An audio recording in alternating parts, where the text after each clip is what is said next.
భగవద్గీతలో కోపం గురించి కృష్ణుడు ఎంత బాగా వివరించింది తెలుసా? అసలు ఎట్లా స్టార్ట్ అవుతుంది, దాన్ని ఎట్లా కంట్రోల్ చేయాలి? మనం థింగ్స్ గురించి కానీ పీపుల్ గురించి కానీ అతిగా థింక్ చేసినప్పుడు మనలో ఒక క్యూరియాసిటీ రైస్ అవుతుంది.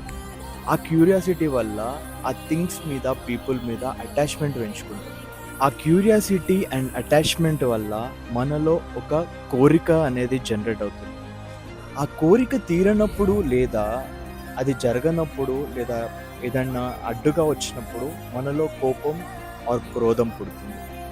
కోపం వల్ల అవివేకం వస్తుంది. అవివేకం వల్ల మనం నేర్చుకున్న వాల్యూస్ని కోల్పోతాం. మనలో విచక్షణ జ్ఞానం నాశనం అవుతుంది. బుద్ధి నశించినప్పుడు ఆ పర్సన్ కంప్లీట్గా స్పాయిల్ అవుతాడు. కృష్ణుడు నరకానికి వెళ్ళే 3 దారులలో కోపం కూడా ఒక దారి అని చెప్పాడు. యాంగర్, లస్ట్, అత్యాశ. కోపాన్ని గెలవడం ఎలా? ఒకవేళ నువ్వు నీ రిజల్ట్ మీద ఎలాంటి ఆశ పెట్టుకోకపోతే అది నెగిటివ్గా వచ్చినా కూడా నీకు ఎలాంటి కోపం రాదు. And second one, profit, loss, happiness, sadness, వీటిని ఈక్వల్గా ట్రీట్ చేయాలి. అండ్ థర్డ్ వన్, జీవితంలో ఎలాంటి అటాచ్మెంట్స్ పెంచుకోవద్దు. జై శ్రీకృష్ణ.